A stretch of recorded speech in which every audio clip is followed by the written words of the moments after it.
Now to the chaos in Afghanistan and the race to evacuate thousands of Americans and Afghan allies. The White House saying 3,000 more people were evacuated from the country on Thursday.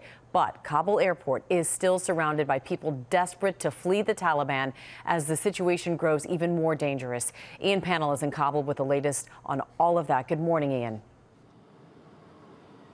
Yeah, Amy, good morning. That's right. A slight improvement in the numbers of people getting through and getting out of the airport, but unfortunately, it's only a very small improvement. Meanwhile, we're starting to see the first signs of popular opposition to Taliban rule.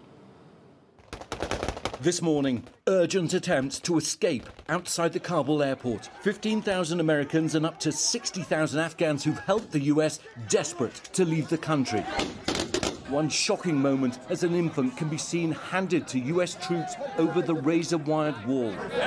This as some planes have been departing with empty seats because people can't get through Taliban-run checkpoints on their way to the airport. With more than 5,200 US troops already on the ground at the airport, officials say they're upping efforts to process and evacuate the thousands of Americans and Afghans who helped the US. We've got additional consular officers now at these additional gates, with additional troops helping the consular officers. Officials saying that overnight there were 20 flights lined up to get people out the country. With 3,000 evacuations Thursday, the United States has rescued approximately 9,000 people since Sunday. This is absolutely an all-hands-on-deck effort to ensure the safety of our personnel and citizens, rally our allies and partners, and organize the evacuation of thousands and thousands of individuals. This as the Taliban cracks down on defiance from crowds here who took to the streets of Kabul Thursday to celebrate the country's Day of Independence, daring to parade a massive Afghan flag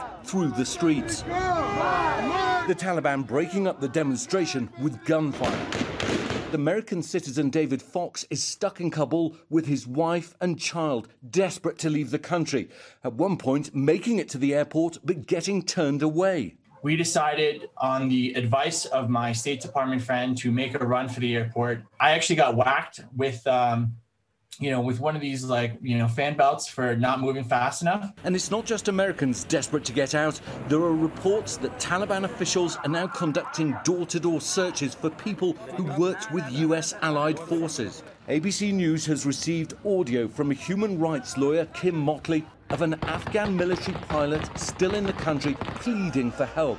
We're not using his name for his own safety. The situation is getting worse and worse, and the Taliban is just trying to find us, and they are searching for us. They called us, and they called me especially that where I am, and they told me that anywhere I should go, anywhere I go, they will find me and they will kill me. Despite the heartache for many, new images of the few who finally made it to safety. These Afghans huddled together on a US airbase in Qatar, an uncertain but perhaps more peaceful future.